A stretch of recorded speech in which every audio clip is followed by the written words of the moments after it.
name is Geir Skeie. I'm working here at Stockholm University as a professor of religious education and in the department of the education in humanities and social sciences.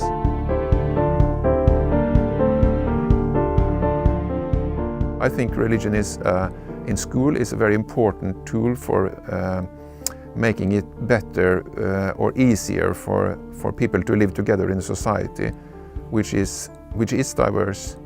And school is now one of the few collective or common arenas where these issues can be taken up. So that's one reason I think why religious education is still important in school, if it is good religious education.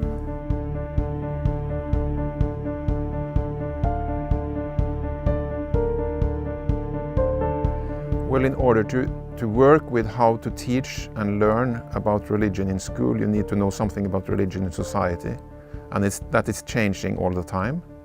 In the Nordic countries like Sweden, we have had the past with a strong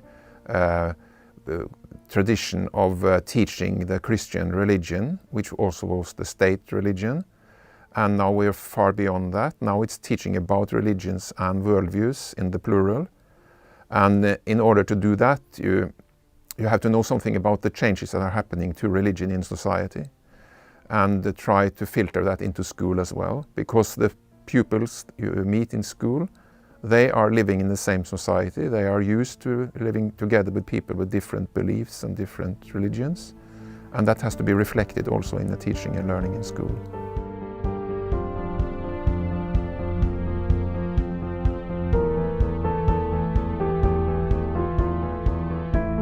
Well, religious education research is both normative in the sense that it's trying to find solutions and suggest ways of working with teaching and learning in school, but it's also a descriptive science. We're researching how young people think about religion, how teachers think about what the practices they are involved in, and so on.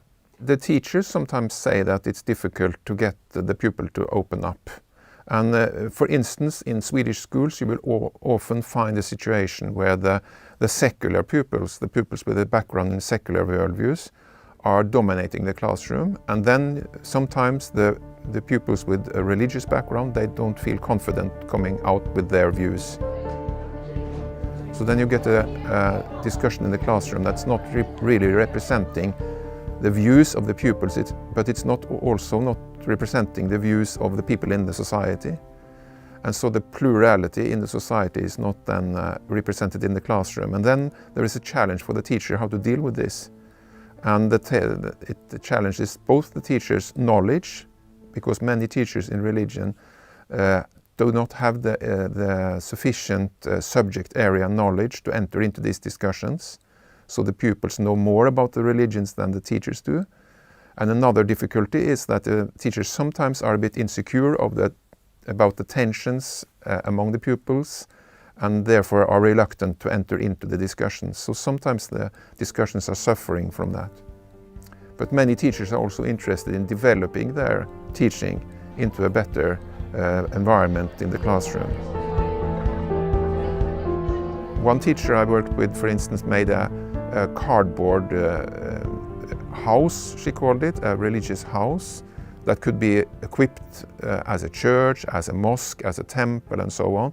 And so she worked with her small pupils, filling in the materials that should be in the house. If it was a church, they would put in an altar, and if it was a mosque, they would put in a place for the imam to talk about the Quran lesson and so on.